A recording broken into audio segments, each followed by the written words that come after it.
All right, and we're back here at the Beverly Hilton in Los Angeles, California, at the Milken Institute Global Conference. Romaine Bostick here on stage alongside Mathieu Chabran over at Tikehau Capital. He's the co-founder there, where he focuses on private equity, credit, and real estate. Pleased to have you here. Thanks for having us, Romaine. I want to first of all, get your reaction here to the big news of the day, which is the Fed hike, which largely was priced in, but more importantly, a Fed telegraphing that maybe it's not going to be as aggressive as some people thought. Yeah, well, I think that's why the market is reacting, but I still believe that it's maybe long overdue, and I think we should be catching up on that. I know that we're coming out of these 10 years of very accommodating monetary policy.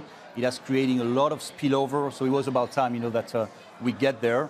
I mean, personally, as an investor, I actually welcome that, so that now we can approach the market, with some more rational assumptions. Rational assumptions, but let's start off basically with cost basis, the cost of capital here. As an alternative investment manager, how much does the Fed hiking and this rate cycle in totality, if at all, affect your cost of capital? At this stage, it doesn't, because for us, it was really priced in. On the private market, we've always captured the illiquidity premium. We're not based, on interest rates. We tend to do exclusively floating rate instruments, on the private credit side of our business. So I wouldn't say that is a no news, but it's just part of what we have to manage. It's not about macro, it's about micro. It's about working on companies, the one with the potential both on credit and equities. So it's business as usual for us. Well, it is micro. I mean, you're basically a bottom-up investor, but you obviously have to pay attention to the broader economic conditions. When you look at the economic conditions, not just here in the U.S., but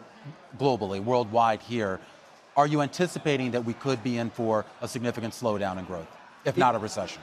It's very likely. I mean, we had a little bit of a perfect storm coming out of what I would call, the mother of all happy hours, right? It couldn't be, more accommodating across all fronts. Investors have lost maybe some basics, when it comes to that. On the other hand, consumer was incentivized, to spend more by this situation. And as both slow down, and then you had the macro geopolitical, issue, the supply chain, the energy, inevitably, it creates, this tension. But we're coming at the end of a cycle that was in itself maybe a little bit too much overplayed. You were heavily invested across Europe. Is the cycle over there different from what we're seeing here in the U.S.? Yeah, well, Europe is it's many different countries. What we're seeing right now is that most of them don't have the same dependency to the Russian energy, which is one of the main issues.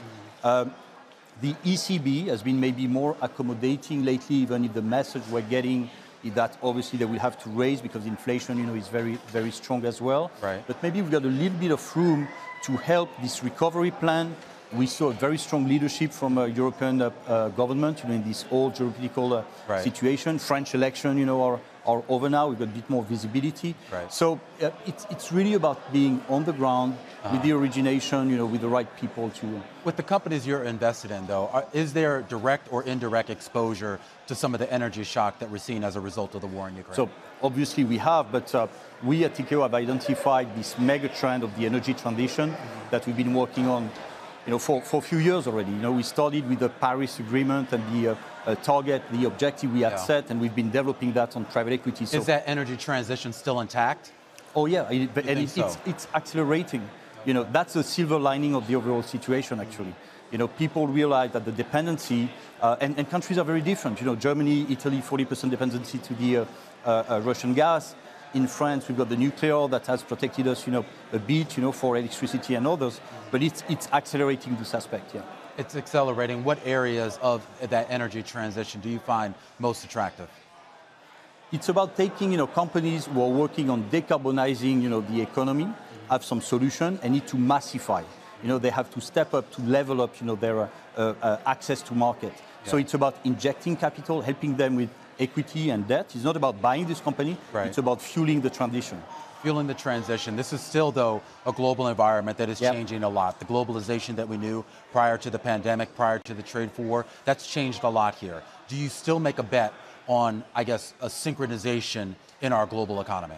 Yes, it does. As a matter of fact, we're exporting this strategy to the US. We're replicating, we're doing the sister fund, if I may say here, because even if you have in the US been much less affected, by the energy situation, we as a whole, coming back beyond, the geopolitical environment, we know that if we want to hit the objective of the Paris Agreement, we have to start investing now, and asset managers have this responsibility to transfer the savings. All right, I do want to circle back to the rate picture once again and ask you about some of the differentials that we're seeing in monetary policy between the US, between the ECB, and of course what we see maybe in Asia, whether it's the Bank of Japan or China here. Does it worry you that not all of the central banks are moving in sync in the way that maybe we saw during past cycles? Yeah, I mean, the past cycle was about, it was in a crisis moment, when they were reducing interest rates. Ironically, here it's about, increasing and fighting the inflation, which in itself is a primary mandate of the central banks, or at least the ECB, that's what they are doing. So here you've got, one currency, one bank, and one country. Over there we've got a multiple of countries with different fiscal policy. The ECB is here to help to sustain, this recovery.